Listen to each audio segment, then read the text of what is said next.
Okay sir. இப்போ நம்ம அடிக்கடி அதாவது 2 வாரங்களுக்கு ஒரு தடவை இந்த ஷேர் மார்க்கெட் நிலவரம் பத்தி பார்ப்போம்.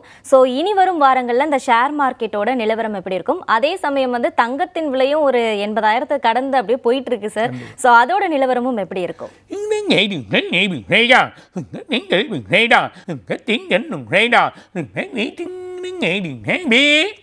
அதாவது கோல்டோட விலை மாற்றங்கள் ரொம்ப அதிகமாக இருக்கும்.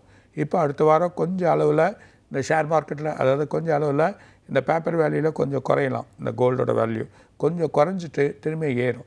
சப்போஸ் எதனா போர் வழி எதனா அபாயங்கள் ஏற்பட்டால் 12,000 ரூபா கிராஸ் ஆகிடும். ஏற்கனவே 11,000 ரூபா சொன்ன கிராஸ் ஆகிடுச்சு. 12,000 ரூபா கிராஸ் ஆகி அதுக்கு மேலும் போகக்கூடிய நிலைமை இருக்குது. அதே நேரத்தில் வெள்ளி வந்து 150 ரூபா போகும், 175 ரூபா சடனாக ஜம்ப் ஆகிடும். இந்த 175 ரூபா ஜம்ப் ஆகக்கூடிய நிலைமை ரொம்ப அதிகமாக இருக்குது. அதனால் மக்கள் கவனமாக இருங்க. நல்ல இது வரும். இன்வெஸ்ட்மெண்ட் தைரியமாக பண்ணலாம். கோல்டும் சில்வரும் இன்வெஸ்ட்மெண்ட் பண்ணலாம். ஆனால் போர் நிறுத்தமோ போர் வழியாக வந்தால் ரொம்ப கேர்ஃபுல்லாக இருங்க. அந்த டைமில் வந்து இந்த இது வந்து கோல்டில் ரொம்ப இன்வெஸ்ட் பண்ணுறதோ வழி பண்ணுறதோ வேணாம், கொஞ்சம் இறக்கத்து. ஆனால் போர்கள் தொடர்ச்சியாக வரக்கூடிய நிலைமை இருக்குது. ஸோ வேறு கண்ட்ரிகள் வேறு இடத்துலலாம் இந்த பிரச்சனைகள் ஏற்பட்டு போர்கள் ஏற்பட்டால் இந்த தங்கத்தோட மதிப்பு இன்னும் அதிகமாகிடும்.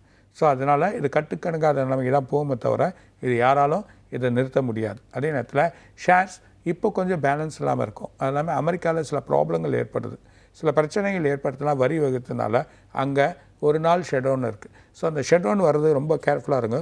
ஸோ இந்த மந்த் எண்டில் ரொம்ப கேர்ஃபுல்லாக இருக்கும். ஆனால் 10ஆம் மாதத்துலேருந்து ஷேர் நல்லாயிருக்கும். தைரியமாக இன்வெஸ்ட் பண்ணுங்க. தைரியமாக வழி பண்ணலாம். பேலன்ஸ் ஆகக்கூடிய நிலைமை வந்துடும். ஸோ இந்த போர் நிறுத்தங்கள் வர சொல்ல பார்த்தீங்கன்னா இந்த ஷேர்ஸோட மதிப்பு நல்லா ஏறும்.